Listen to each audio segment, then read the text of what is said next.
ജ്ഞാനം 10-ാം അധ്യായം. ജ്ഞാനവും പൂർവ പിതാക്കന്മാരും. ഏകനായി ആദ്യം സൃഷ്ടിക്കപ്പെട്ട ലോകപിതാവിനെ ജ്ഞാനം കാത്തുരക്ഷിച്ചു, പാപത്തിൽ നിന്ന് വീണ്ടെടുത്തു. സർവവും ഭരിക്കാൻ അവന് ശക്തി നൽകി. അധർമ്മിയായ ഒരുവൻ കോപത്തിൽ അവളെ ഉപേക്ഷിച്ചപ്പോൾ ക്രൂരമായി ഭ്രാതൃഹത്യ ചെയ്ത് സ്വയം നശിച്ചു. അവൻ മൂലം ഭൂമി പ്രളയത്തിലാണ്ടപ്പോൾ വെറും തടിക്കഷ്ണത്താൽ നീതിമാനെ നയിച്ച് ജ്ഞാനം അതിനെ വീണ്ടും രക്ഷിച്ചു.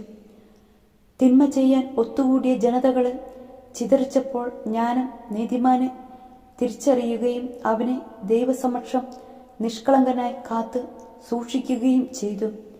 തൻ്റെ പുത്രവാത്സല്യത്തിൻ്റെ മുൻപിലും അവനെ കരുത്തോടെ നിർത്തി. അധർമ്മികൾ നശിച്ചപ്പോൾ ജ്ഞാനം ഒരു നീതിമാനെ രക്ഷിച്ചു. പഞ്ചനഗരത്തിൽ പതിച്ച അഗ്നിയിൽ നിന്ന് അവൻ രക്ഷപ്പെട്ടു. അവളുടെ ദുഷ്ടതയുടെ തെളിവ് ഇന്നും കാണാം.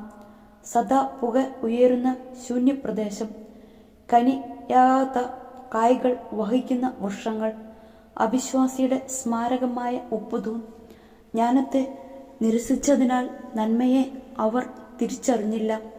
മനുഷ്യവർഗത്തിനു വേണ്ടി മൗഢ്യത്തിൻ്റെ സ്മാരകം അവശേഷിപ്പിക്കുകയും ചെയ്തു.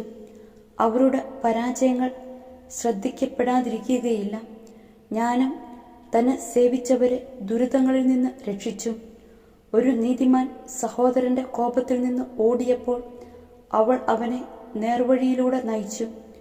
അവന് ദൈവരാജ്യം കാണിച്ചു കൊടുക്കുകയും ദൈവദൂതന്മാരെക്കുറിച്ച് അറിവ് നൽകുകയും അവൻ്റെ പ്രയത്നങ്ങളെ വിജയപ്രദമാക്കുകയും അധ്വാനത്തെ ഫലസമ്പുഷ്ടമാക്കുകയും ചെയ്തു. ദുർമോഹികളായ മർദ്ദകരുടെ മുൻപിൽ അവൾ അവന് തുണയായി നിന്ന് അവനെ സമ്പന്നനാക്കി. അവൾ അവനെ ശത്രുക്കളിൽ നിന്നും പതിയിരുന്നവരിൽ നിന്നും പരിരക്ഷിച്ചു. രൂക്ഷമായ മത്സരത്തിൽ അവൾ അവനെ വിജയിപ്പിച്ചു. അങ്ങനെ ദൈവഭക്തി എന്തിനേക്കാൾ ശക്തമെന്ന് പഠിപ്പിച്ചു. ഒരു നീതിമാൻ വിൽക്കപ്പെട്ടപ്പോൾ ജ്ഞാനം അവനെ കൈവിടാതെ പാപത്തിൽ നിന്ന് രക്ഷിച്ചു. കാരാഗൃഹത്തിലേക്ക് അവനോട് തുടങ്ങി. രാജകീയമായ ചെങ്കോലും തൻ്റെ യജമാനന്മാരുടെ മേൽ ആധിപത്യവും ലഭിക്കുവോളും കാരാഗൃഹത്തിൽ അവനെ ഉപേക്ഷിച്ചു പോയില്ല. ശത്രുവിൻ്റെ ആരോപണം കള്ളമാണെന്ന് തെളിയിക്കുകയും അവന് നിത്യമായ ബഹുമതി നേടിക്കൊടുക്കുകയും ചെയ്തു. ജ്ഞാനവും പുറപ്പാടും. നിഷ്കളങ്കമായ വിശുദ്ധ ജനത്തെ മർദ്ദക ജനതയിൽ നിന്ന് ജ്ഞാനം രക്ഷിച്ചു. അവൾ കർത്താവിൻ്റെ ഒരു ദാസനിൽ കുടികൊള്ളുകയും അത്ഭുതങ്ങളാലും അടയാളങ്ങളാലും ഭീകരന്മാരായ രാജാക്കന്മാരെ എതിർക്കുകയും ചെയ്തു. അവൾ വിശുദ്ധർക്ക് തങ്ങളുടെ പ്രയത്നത്തിൻ്റെ ഫലം നൽകി.